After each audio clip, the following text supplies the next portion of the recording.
देखो खड़गडिहा राजवंश,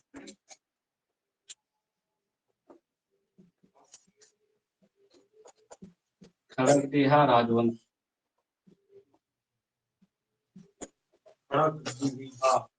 राजवंश।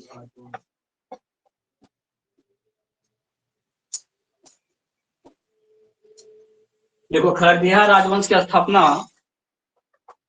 खड़गडिहा राजवंश की स्थापना हंसराज देव ने, खड़गडिहा राजवंश की स्थापना हंसराज देव ने 15वीं शताब्दी में 15वीं शताब्दी में हजारीबाग क्षेत्र में की थी।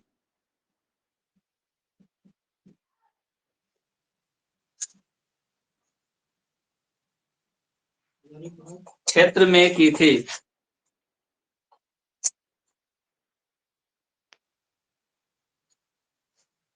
हंसराज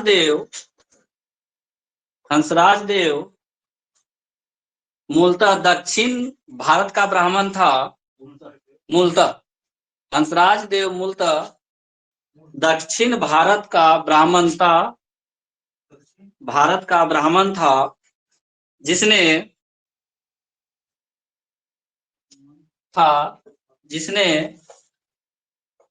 उत्तर भारत के ब्राह्मण के साथ वैवाहिक संबंध स्थापित किया था। वैवाहिक संबंध स्थापित किया था, मतलब अपना ससुराल यहाँ बनाया था। ब्राह्मण के साथ, उत्तर भारत के ब्राह्मण के साथ वैवाहिक संबंध स्थापित किया था। कहाँ का? दक्षिण भारत का। यहाँ आकर के शादी किया था। ठीक है।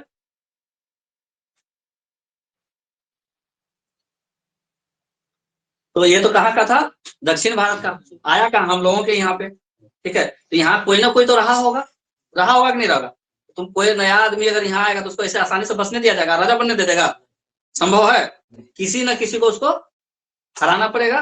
किसको हराया था? अगला स्टेटमेंट लिखो। हंसराज देव को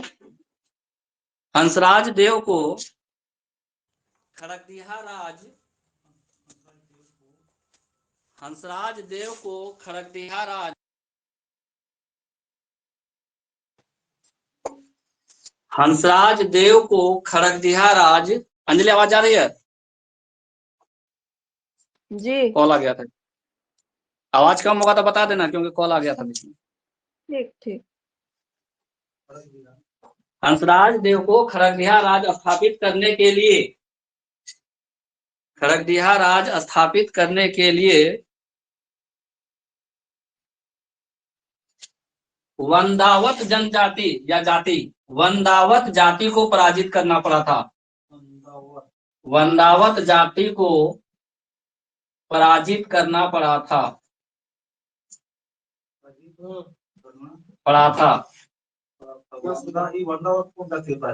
हम भी नहीं जानते हैं, वैसा थोड़ी पूछेगा वंदावत जाति कौन था। सीधा सीधे संथाल जाति। अब संथाल जाति को पराजित किया था। संथाल एक जाति है, उस तरह वंदावत एक जाति था। हजारीबाग क्षेत्र में उस समय था। ठीक है। हजारीबाग जब आया था कौन? हंसराज देव। कहाँ से? दक्षिण भारत से। तो सबसे पहले विवाह किया। सबसे पहले यहाँ आके क्या किया? विवाह किया। लेकिन सेम कास्ट में विवाह किया। विवाह करने के बाद थोड़ा सा मजबूत हुआ। माने कोई भी आदमी अपना दामाद को थोड़ी ना मार देगा, उसका रिलेटिव होगा वो भी नहीं मारेगा। ठीक है। फिर धीरे धीरे इसको लगा कि नहीं, हम यहाँ राजा बन सकते हैं। कैसे बन सकते हैं? तो अपने आप को शक्तिशाली किया। और जो यहाँ पे जाति था, जो शक्तिशाली जाति, कौन? वंदावत जाति, इसको पराजित राजा बन गया। ठीक है। तो ये 3 लाइन याद करना है, 3 पॉइंट इसका याद करना है। किसका? खड़गडिहा राजवंश का। हजारीबाग ही होगा। हाँ।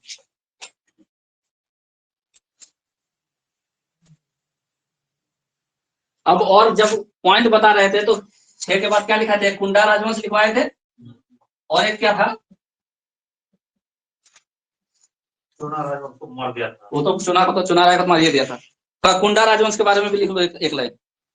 बस इतना ही। हाँ, बस इसका इतना ही याद रखना है, 3-4 पॉइंट। अगर कुंडा राजवंश के बारे में सिर्फ एक पॉइंट लिखना है। देखो कुंडा राजवंश भी हजारीबाग क्षेत्र में ही स्थित था।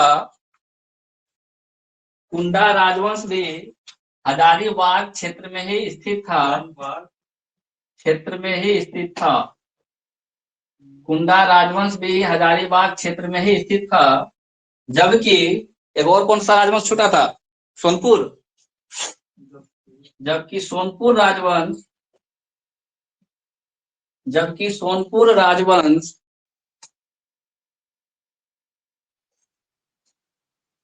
पलामू क्षेत्र में स्थित था। ये मैचिंग करने के लिए आएगा, इसीलिए लिखवाए इसको। पलामू क्षेत्र में स्थित था।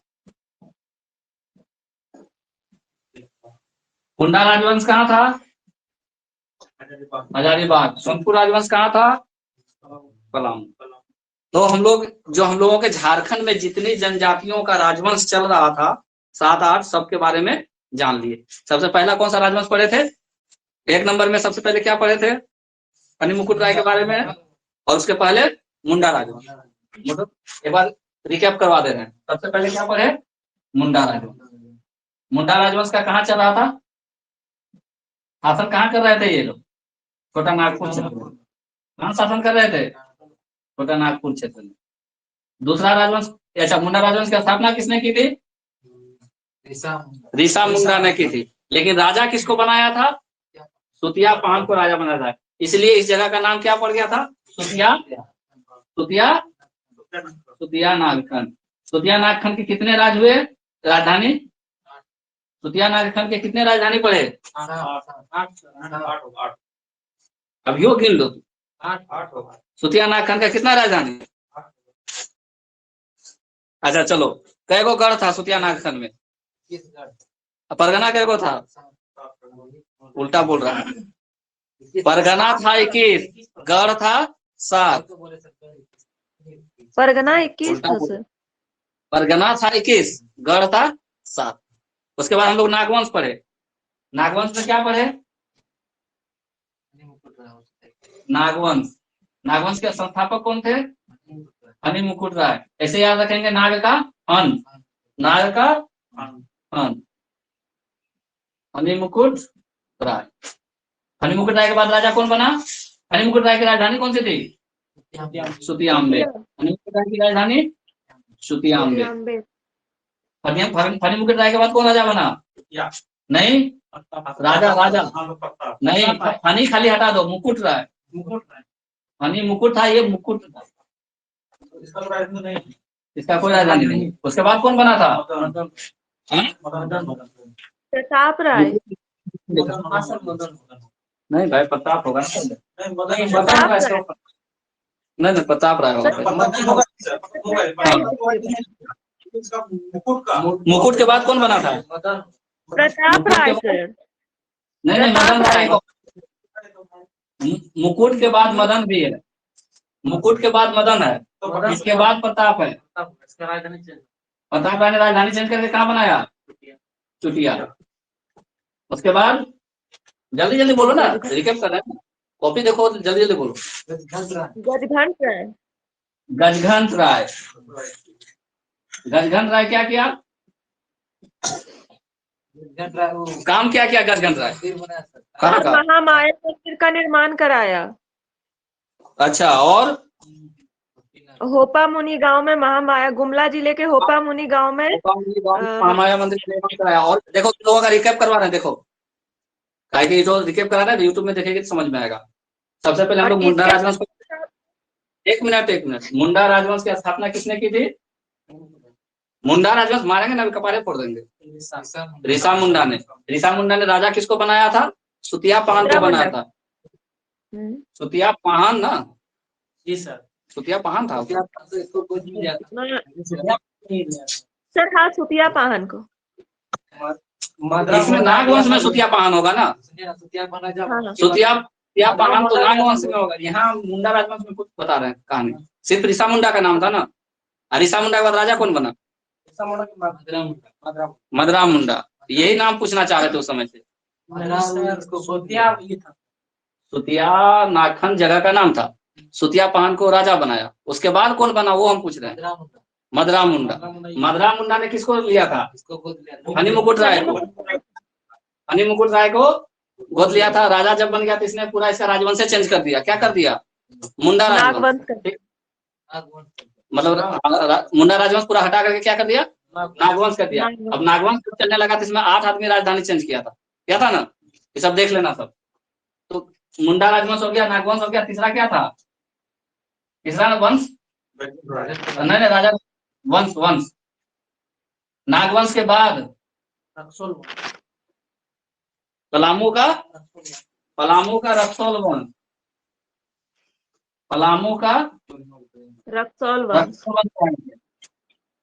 ये पढ़ दिए थे। उसके बाद चौथा में क्या पढ़े? चेरो वंश। पलामू का ही चेरो वंश। उसके बाद पांचवा में उसके बाद चेरो वंश में और क्या पढ़े? धनबाद। चेरो वंश दोनों था पलामू में। उसके बाद पहुंचे कहा? मानभूम धनबाद। हाँ। धनबाद के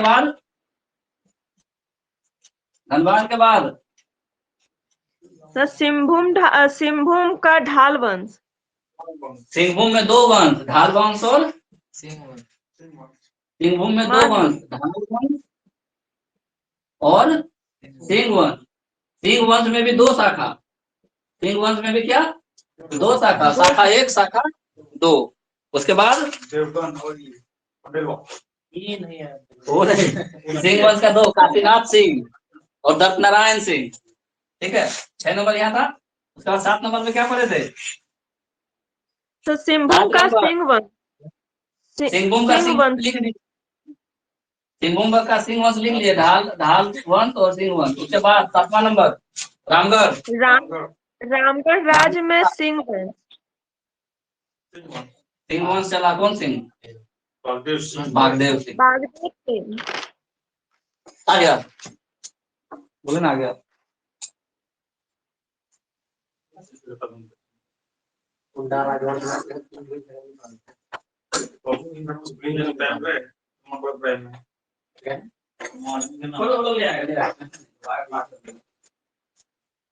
हो गया भागदेव सिंह। उसके बाद 8वां अभी क्या पढ़े? खड़गदिया। नहीं, 8वां रामगढ़ के बाद खड़गदिया जो अभी पढ़े। उसके बाद कुंडा के बारे में थोड़ा सा एक लाइन कि कहाँ था ये? हजारीबाग में था। HZB जहां भी लिखेंगे इसका मतलब समझना क्या है, हजारीबाग। और 10वां में क्या पॉइंट पढ़े? कुंडा के बगल में एक और कौन सा था? कुंडा के बगल में सोनपुर राजवंश। तो सबके बारे में थोड़ा थोड़ा जानकारी दे दिया। सोनपुर कहाँ था? पलामू। सोनपुर कहाँ था? पलामू। देखो लिख रही है तुम, लिखना है तो वो वीडियो से देख के लिखना, ठीक है ना? कहाँ यूट्यूब में तो पड़ा हुआ तुम लोग। कल वाला वीडियो खाली नहीं डाले, पहले बाकी सब डाला। इतना हो गया। अब आ जाओ झारखंड का जो प्रारंभिक में जो यहाँ के लोग राज कर रहे थे उनके बारे में बता दिए। यहाँ के लोग जो क्षेत्रीय राजवंश राज कर रहा था वो बता दिए। अब अंग्रेज घुस चुका था, तो अंग्रेज कैसे कैसे घुसा और अंग्रेज कहाँ कहाँ गया इसके बारे में क्या क्या बताया तुम लोगों को। सिंहभूम विजय बता चुके थे, पलामू विजय बता चुके थे और मानभूम विजय भी बता चुके थे। बताए थे कि नहीं बताए थे?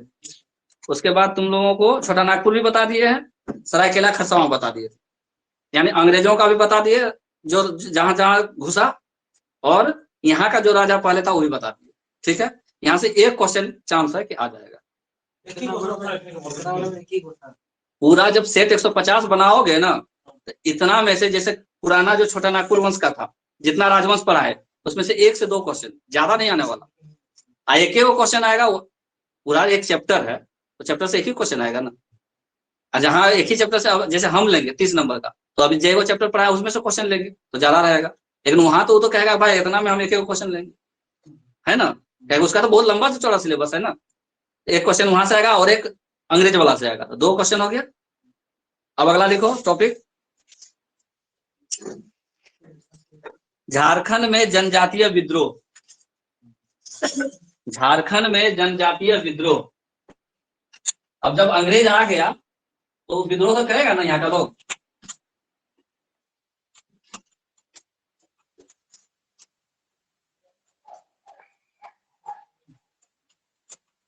यहाँ से पक्का है 1 से 2 क्वेश्चन इस टॉपिक से, जनजातीय विद्रोह से। 1 क्वेश्चन दे, 2 क्वेश्चन दे, 4 क्वेश्चन दे, बना दे। सबसे पहले कौन सा विद्रोह हुआ था, कौन बताएगा, बताओ। धाल विद्रोह। उसके बाद क्या कारण था कि विद्रोह करना पड़ा। हम यहाँ हैं, अंग्रेज आके घुसा, हम लोग घुसने देंगे उसको, घुसने देंगे नहीं, लेकिन उसका ताकत था हमसे ज्यादा, जबरदस्ती बन गया राजा। तो राजा बना, उसके बाद वो अपना अपना नियम कानून चलाने लगा। जब अपना नियम कानून चलाने लगा तो हम लोगों को पेट में पचा नहीं पचा, तो क्या किए, विद्रोह किए। ठीक है, तो अंग्रेज जब हमारे देश में आए, खासतौर पे जब हमारे झारखंड में आए, यहाँ जो जनजाति लोग थे उन्होंने एक एक करके विद्रोह किया था। तो सबसे पहले ढाल जाति के लोग विद्रोह किए थे, इसलिए पहला लिखेंगे ढाल विद्रोह। कारण समझ में आ गया क्यों विद्रोह हुआ था, 3-4 कारण था, कारण लिखने का जरूरत नहीं है, सिर्फ मौखिक रूप से समझ लो। ढाल विद्रोह क्या कारण हुआ होगा, अंग्रेज जब हमारे यहाँ आया तो वो अपना नियम कानून चलाने लगा। भूमि जो मेरा था वो जमींदारों को दे दिया और बोला कि भाई तू खेती कर और हमको टैक्स दे। अब पब्लिक से जमीन ले करके जमींदार को दे दिया। पब्लिक का जमीन किसको दे दिया, जमींदार को। 10 बीघा जमीन तुम करो, इसमें से 2 बीघा का अनाज हमको दे देना या बेच के हमको दे देना। अलग अलग नियम कानून बनाने लगा, जिसके बाद जिसका विरोध किया था किसने, यहाँ के पब्लिक ने। तो अलग अलग जाति के लोग जब विरोध किए तो उसी जाति के आधार पर उसका विद्रोह कहलाया। ठीक है, तो पहला विद्रोह कौन सा था, ढाल विद्रोह। लिखो, ढाल विद्रोह का प्रमुख कारण, ढाल विद्रोह का प्रमुख कारण 1767 ईस्वी में, 1700 कहानी बता चुके हैं, 1767 ईस्वी में जगन्नाथ ढाल को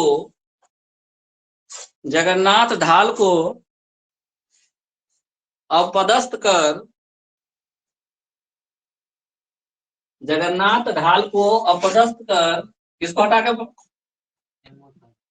जगन्नाथ ढाल को अपदस्थ कर मतलब पद से हटाकर, अपदस्थ कर नीमू ढाल, नीमू ढाल को राजा, नीमू ढाल को राजा बनाया। स्टेटमेंट पढ़ो एक बार। का प्रमुख कारण 1767 ईस्वी में जगन्नाथ ढाल को नीमू ढाल को राजा बनाना था, राजा बनाना था, यही कारण था। राजा बनाने का क्या कारण हो गया, अपदस्थ करके राजा बनाया था। ठीक है, तो यही मुख्य कारण था। मुख्य कारण क्या था, नीमू ढाल को राजा बनाना। अब ये राजा किसने बनाया था, नीमू ढाल को राजा ईस्ट इंडिया कंपनी ने बनाया था। हाँ, उसी में नीमू ढाल को राजा ईस्ट इंडिया कंपनी ने बनाया था। को राजा ईस्ट इंडिया कंपनी ने बनाया था, कंपनी ने बनाया था। परंतु जगन्नाथ ढाल ने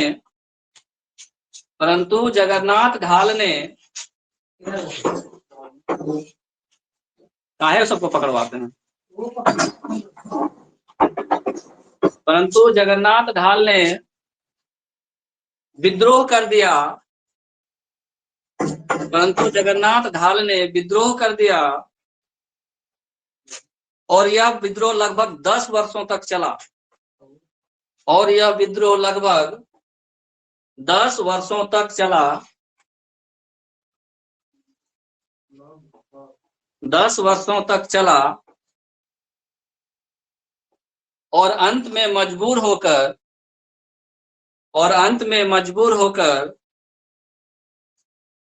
अंग्रेजों ने पुनः,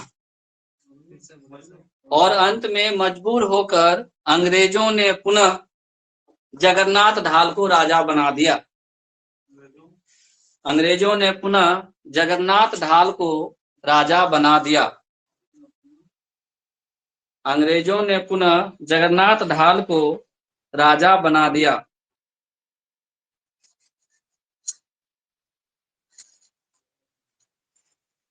अब अंग्रेज का एक चीज था कि हम भले कुछ भी करें, तुमसे टैक्स जरूर लेंगे, 1 रुपया का ही नहीं ले, टैक्स हम लेंगे। जगन्नाथ ढाल को बदले में, जगन्नाथ ढाल को बदले में 3 वर्षों तक क्रमशः 3 वर्षों तक क्रमशः 2000, 3000 तथा 4000, 2000, 3000 तथा 4000 रुपये वार्षिक कर अंग्रेजों को, 2000, 3000, 4000 रुपये वार्षिक कर अंग्रेजों को देना था।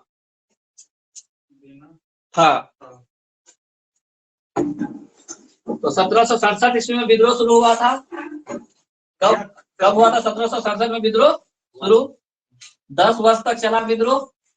तो कितना हो गया 1767 से 1777?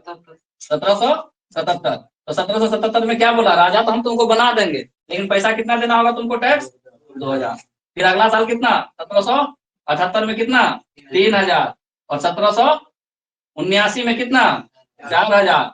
इतना तो ठीक है। अब फिर बोलता है क्या 1780 में इससे काम नहीं चलेगा, और बढ़ाना होगा। अगला पॉइंट लिखो। पुनः 1800 पुनः 1800 ईस्वी में, पुनः 1800 ईस्वी में कर की यह राशि बढ़ाकर, टैक्स, कर की यह राशि बढ़ाकर 4267 रुपया कर दिया गया। 4267 रुपया कर दिया गया। 4267 रुपया कर दिया गया।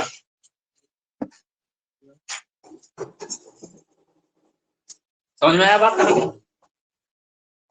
हो गया?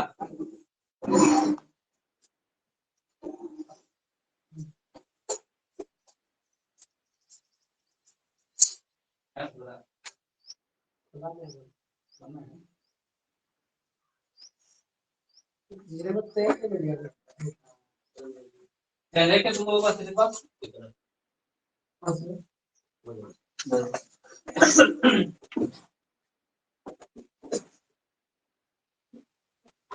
आपको कितना चाहिए? अच्छा ठीक है, 400।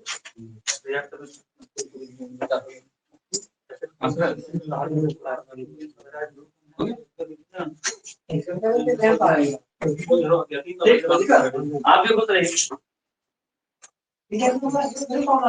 एकदम हम फोन करूँ।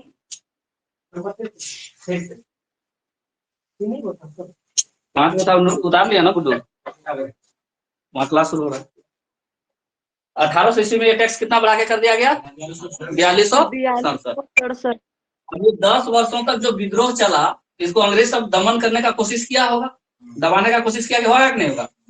तो इस विद्रोह को दमन तो हुआ, लेकिन एक संधि के साथ हुआ कि जगन्नाथ ढाल को राजा पुनः बनाया जाए और टैक्स के रूप में इतना रुपया दिया जाएगा। ठीक है, लेकिन जो आदमी दमन किया उसका नाम पूछ देता है। ये ढाल विद्रोह का दमन किसने किया था, किस अंग्रेज अधिकारी ने किया था? तो नोट करके लिखो। ढाल विद्रोह का दमन करने का श्रेय, ढाल विद्रोह को दमन करने का श्रेय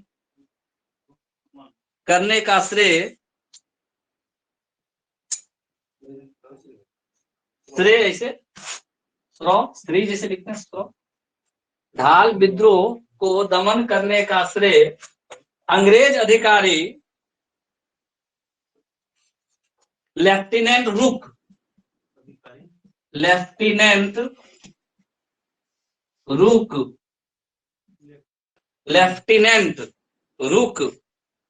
तथा चार्ल्स मैगन, 2 लोग थे, चार्ल्स मैगन को दिया जाता है। लेफ्टिनेंट रुक तथा चार्ल्स मैगन को दिया जाता है।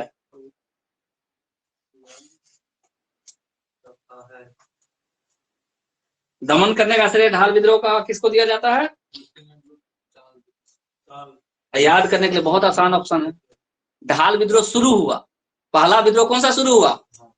विद्रोह। तो विद्रोह को रोकना है तो रुक ने रोका। किसने रोका? रुक ने रोका। ठीक है, ढाल विद्रोह को किसने रोका? रुक ने रोका। और उसका साथ किसने दिया? मैगन ने। बैगन बोल दो। ठीक है, चार्ल्स मैगन और लेफ्टिनेंट रुक मैगन, रुक बैगन। ठीक है, लेफ्टिनेंट रुक और चार्ल्स मैगन। ढाल विद्रोह को किसने दबाया? ढाल विद्रोह को किसने दबाया? ठीक है, और टैक्स कितना देने के लिए राजी हुआ जगन्नाथ दास? 2000, 3000, 4000 और बाद में 4267। हालांकि वो 4267 दिया नहीं। ठीक है, 4267 दिया नहीं। चलिए, तो पहला विद्रोह के बारे में याद हो गया। अगर इस विद्रोह से क्वेश्चन आएगा तो 3 क्वेश्चन आ सकता है। पहला, विद्रोह क्यों हुआ? क्योंकि नीमू ढाल को राजा बनाया। किसको हटा करके? जगन्नाथ ढाल को। क्यों हटाया? क्योंकि अंग्रेजों को अपना राज अति करना था, तो डायरेक्ट तो राजा नहीं ना बन सकता है, तो अपना उसका रिश्तेदार को राजा बना दिया जो उसका कठपुतली बन करके नाचे। ठीक है, तो नीमू ढाल को राजा बना दिया, जगन्नाथ ढाल को हटा दिया क्योंकि ताकत उसके पास ज्यादा था। लेकिन जगन्नाथ ढाल के, क्योंकि जो आदमी ऑलरेडी पहले से राजा, तो उसके पास भी तो कुछ ना कुछ ताकत तो है ना, है कि नहीं है? तो जब उसके पास ताकत है तो विद्रोह कर दिया अपना पब्लिक, अपना मिनिस्टर सबके साथ, जो भी उसका मंत्री परिषद था। तो विद्रोह छोटा मोटा दिन नहीं चला। कितना दिन चला? 10 साल, 1767 से 1777 तक। अंत में 1777 में अंग्रेजों को ही झुकना पड़ा क्योंकि विद्रोही लोग इतना तेज कर दिया था और बंद ही नहीं हो रहा था। तो उस समय बेचारा कौन आया? 2 आदमी, रुक और मैगन। वो बोलता है कि भाई देखो, ऐसे तो हारने वाला है नहीं ना, तुम हारोगे ना हम हारेंगे। एक काम करते हैं राजा, हम तुमको बना देते हैं, लेकिन एगो शर्त मेरा मानना होगा। क्या? तो पहला साल 2000, अगला साल 3000 और तीसरा साल 4000 और फिर बाद में बढ़ा कर 1800 ईस्वी में 4267, 4267 कर दिया टैक्स का। बोला चल ठीक है, इतना दे देंगे। ठीक है, लेकिन जगन्नाथ दास जब तक राजा नहीं बना तब तक ये विद्रोह शांत नहीं हुआ। तो इस विद्रोह को दमन करने का श्रेय किसको दिया जाता है? लेफ्टिनेंट रुक चार्ल्स मैगन। ईस्ट इंडिया कंपनी का अधिकारी था। ईस्ट इंडिया कंपनी जो यहाँ व्यापार करने के लिए आया था, वो धीरे धीरे सत्ता की ओर बढ़ रहा था और सत्ता डायरेक्ट अपने हाथ में नहीं लेकर के अपना एक किसी ऐसा आदमी को दे रहा था जो उसके इशारे पर नाचे। तो नीमू ढाल वैसा ही आदमी था। दूसरा विद्रोह चुआर। पहला विद्रोह हम लोग पढ़े ढाल विद्रोह, चुआर। इसमें से एक क्वेश्चन पक्का है। नहीं, सब विद्रोह से, ढाल से नहीं, सब विद्रोह से। हाँ, चुआर विद्रोह, इसलिए तो 1 बाय 1 करवा रहे हैं। चुआर विद्रोह। क्या चाहते हो कि चुआरे विद्रोह से 100 क्वेश्चन पूछ ले और तुम एकदम पास हो जाए एक टॉपिक पढ़ के? चुआर विद्रोह, इसी का दूसरा नाम है भूमिज विद्रोह। हाँ, चुआर विद्रोह कहें या भूमिज विद्रोह कहें, एक ही बात है।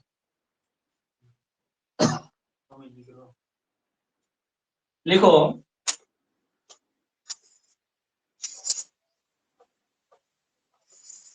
जंगल महल का नाम सुना है कोई? जंगल महल किसको बोलते थे?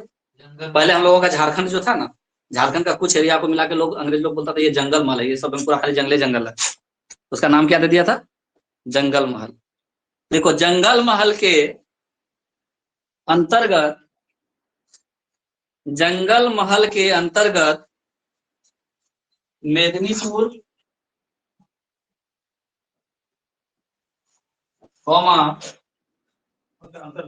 मेदिनीपुर, ढालभूम, घाटशिला,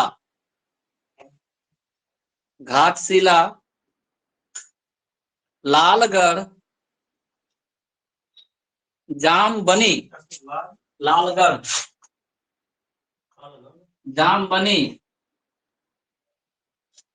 जामबनी, एक बार फिर से बोल रहे हैं, मेदिनीपुर, ढालभूम, घाटशिला, रामगढ़, जामबनी तथा झालदा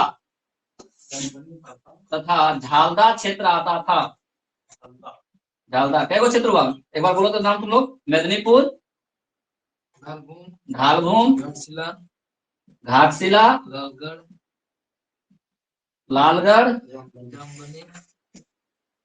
लालगढ़, जामबनी और झालदा। क्या हुआ, 1 2 3 4 5 6, ये 6 क्षेत्र को मिला के एक नाम दिया गया था, क्या, जंगल महल।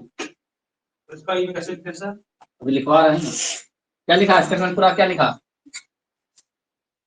पढ़ो शुरू से। जंगल महल के अंतर्गत ये सभी आते थे, ये क्षेत्र आते थे।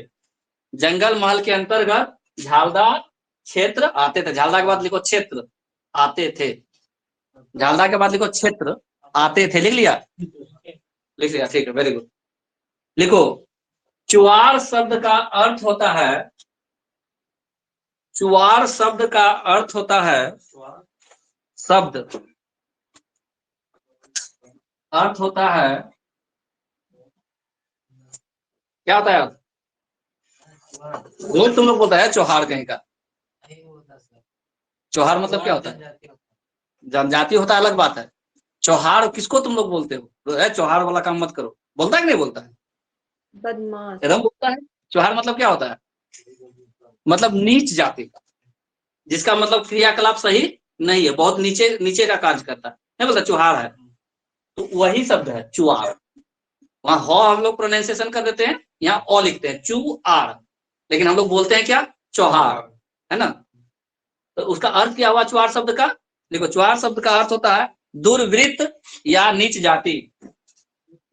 दुर्वृत्त यानी जो अच्छा काम नहीं करता है, दुर्वृत्त या नीच जाति, दुर्वृत्त या नीच जाति।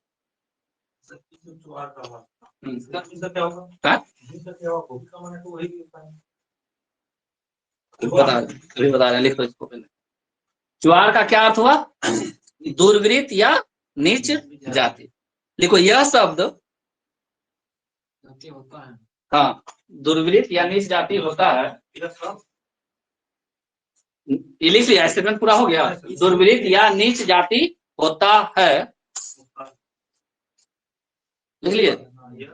यह शब्द गाली के रूप में, यह शब्द गाली के रूप में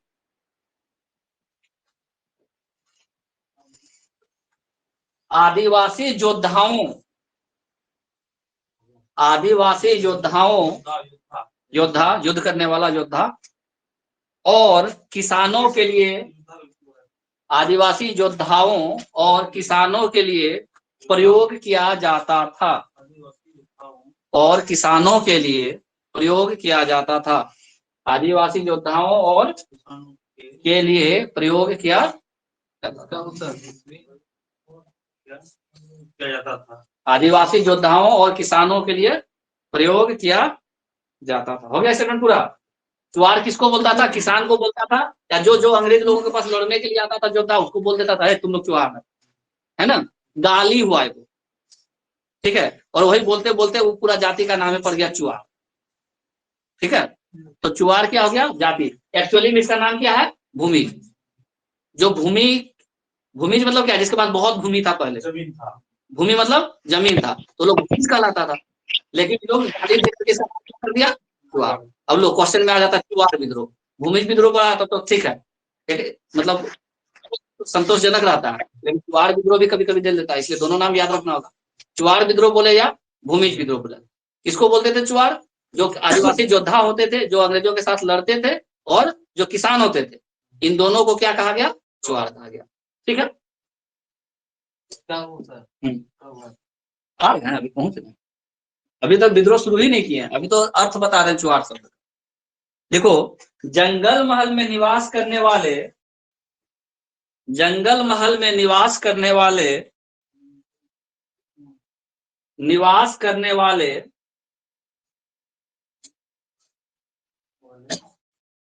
भूमिज जाति के लोगों को ही, या भूमिज जनजाति लिख लेना, भूमिज जनजाति के लोगों को ही, भूमिज जनजाति के लोगों को ही चुआर कहा जाता था। सर ये लाइन फिर से बोलिए ना।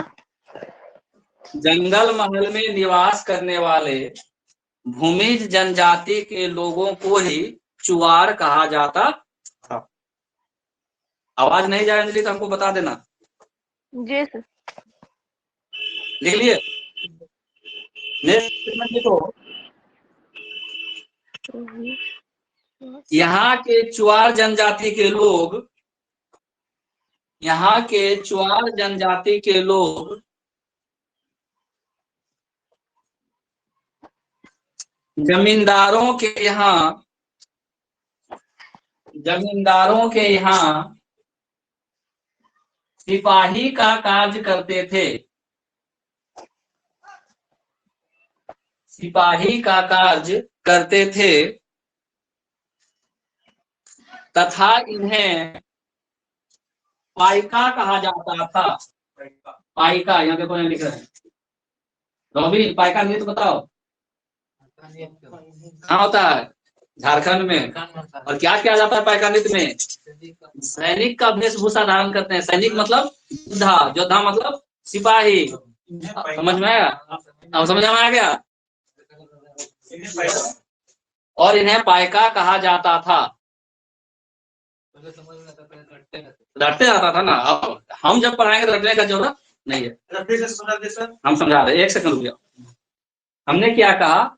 जो जंगल महल एरिया में इस चुआर जनजाति के, भूमि जनजाति के लोग रहते थे, वो जमींदारों के यहाँ क्या करते थे? सिपाही का काम करते थे। सिपाही वही बन सकता है जो योद्धा होगा, जो लड़ने वाला होगा, है ना। तो जो सिपाही का काम करते थे, तो हम लोग आजकल ना उसको सिपाही बोलते हैं, उस समय उसको क्या बोला जाता था? पाइका। उस समय क्या बोला जाता था? पाइका। और इसीलिए एक फेमस नृत्य है झारखंड का, पाइका नृत्य। डांस। नोट करके लिखो, नोट करके लिखो। एक नोट लिख लो, यहीं पे याद आ जाएगा। Note, NOT, note. पाइका नृत्य में, पाइका नृत्य में नर्तक, पाइका नृत्य में नर्तक, नर्तक मतलब नाचने वाला। पाइका नृत्य में नर्तक सैनिक की वेशभूषा धारण कर नृत्य करता है। सैनिक की वेशभूषा धारण कर, वेशभूषा, हाँ वेशभूषा मतलब पहनावा ओढ़ावा, भूषा धारण कर नृत्य करता है। तो दो क्वेश्चन हो गया यहाँ से। धारण कर नृत्य करता है, समझ में आया? अगर कल को क्वेश्चन आ जाएगा कि पाइका नृत्य में क्या होता है, तो क्या लिखेंगे? वहां नीचे ऑप्शन मिलेगा सैनिक की वेशभूषा। पाइका नृत्य में नर्तक सैनिक की वेशभूषा धारण कर नृत्य करता है। ये क्वेश्चन एक अलग क्वेश्चन है जो हम यहाँ कंबाइंड कर दिए। ये नृत्य का क्वेश्चन है जो झारखंड क्षेत्र में होता है। और इसमें क्या होता है? जो नृत्य करने वाला व्यक्ति होता है वो सैनिक की वेशभूषा धारण करता है, मतलब योद्धा की वेशभूषा धारण करता है। क्वेश्चन कई बार पूछा हुआ है। हम कौन क्वेश्चन को कहाँ पढ़ाएंगे कहना मुश्किल है, ठीक है। और ऐसा जगह पढ़ाएंगे कि कभी भूलोगे नहीं। अभी अभी हमने क्या कहा कि जो चुआर जनजाति, भूमि जनजाति के लोग जंगल महल में रहते थे, वो लोग जमींदारों के यहाँ क्या काम करता था? सिपाही का काम करता था। सिपाही कौन होता है? जो लोग योद्धा होता है, जो लड़ सकता है, जो लड़ सकता है, ठीक है। और उस समय उसको क्या बोलता था? सिपाही नहीं बोला जाता था, क्या बोला जाता था? पाइका। और यही पाइका शब्द से एक नृत्य चलता है हमारे झारखंड में जिसका नाम है पाइका नृत्य। इस नृत्य में लोग क्या करता है? जो नाचने वाला व्यक्ति होता है वो सैनिक का वेशभूषा धारण करता है, क्योंकि पाइका का क्या होता है? सैनिक, योद्धा, सिपाही। पाइका का क्या हो गया? सैनिक, योद्धा, सिपाही, ठीक है। तो जो भी ऑप्शन मिलेगा मार देना है। क्लियर? तो दो क्वेश्चन यहाँ से क्या हो रहा है? क्या हंस रहा है?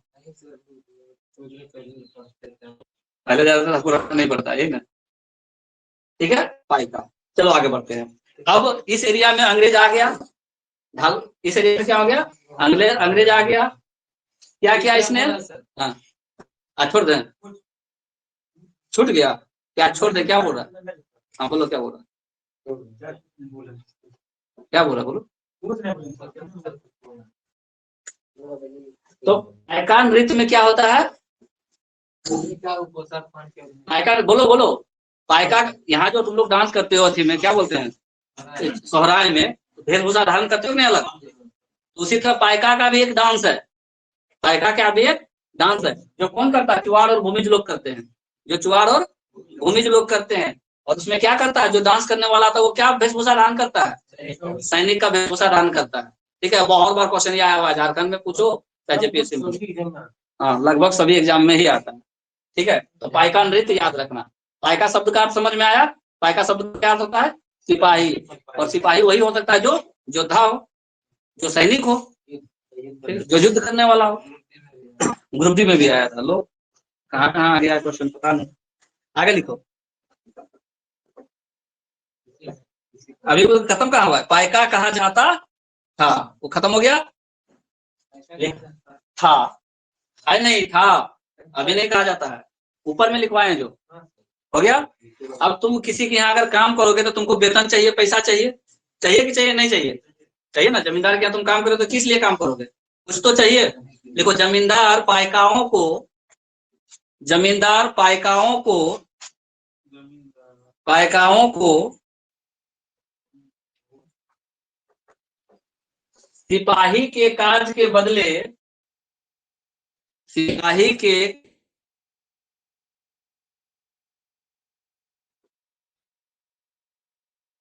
राजस्व मुक्त,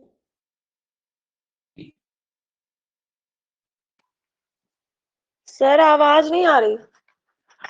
राजस्व,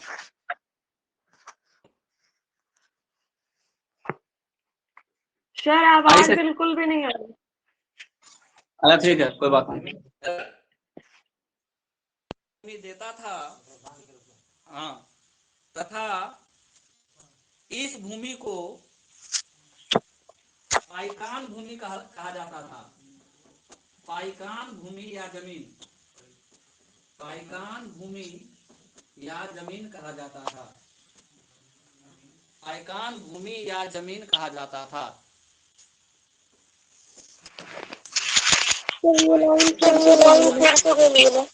कहा जाता था। समझ में आया कहानी? चुवाड़ लोगों कहाँ रहते थे? जंगल महल क्षेत्र में। जंगल महल क्षेत्र में कितनी जगह था? मेदिनीपुर, ढालभूम, घाटशिला, लाड़गढ़, जामबनी और झालदा, इतना वाला एरिया था। यहाँ जो लोग रहते थे भूमिज लोग, इनको ये लोग क्या बोलता था? चुवाड़। किस लिए बोलता था? ये नीच जाति का, ये किस जाति का? नीच जाति। तो नीच जाति का है लेकिन ताकतवर हुआ करता था, इसलिए इसको जमींदार लोग अपने यहाँ किस रूप में रखते थे?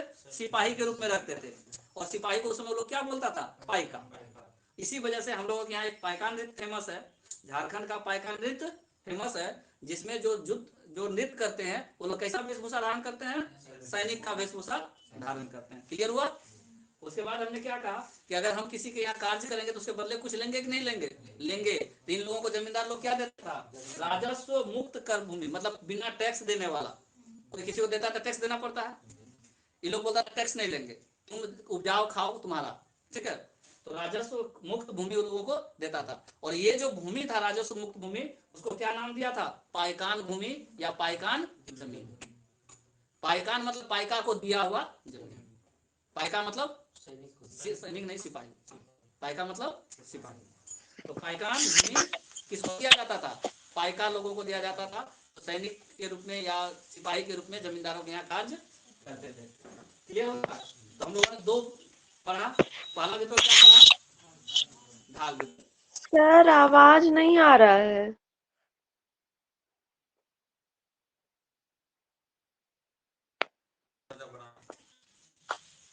नींबू ढाल को राजा बना दिया, इतना ढाल को हटा करके नींबू ढाल को राजा बना दिया। तो जब बनाना था ना, बना दिया। बनाना यहाँ सब मतलब क्या था? कारण में लिखवाए हैं। था, बनाना था मतलब क्या? तुम पूरा लाइन पढ़ो, वहां सिर्फ बनाना मतलब बना।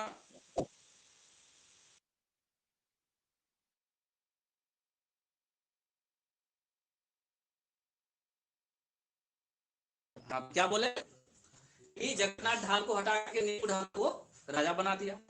तो जगन्नाथ ढाल पहले से राजा कमजोर थोड़ी था। ठीक है हम तुमसे हार गए, लेकिन इतना भी कमजोर नहीं रहेंगे कि हम पूरी तरह से हार जाएंगे। तो उसने अपने लोगों के साथ मिलकर के क्या कर दिया, विद्रोह कर दिया। और चूंकि वो लोग ढाल जाति के थे, इसलिए उस विद्रोह का नाम क्या पड़ गया, ढाल विद्रोह। वो लोग ढाल जाति के थे, इसलिए उन लोगों का विद्रोह का क्या नाम पड़ गया, ढाल विद्रोह। कब शुरू हुआ, 1767 में।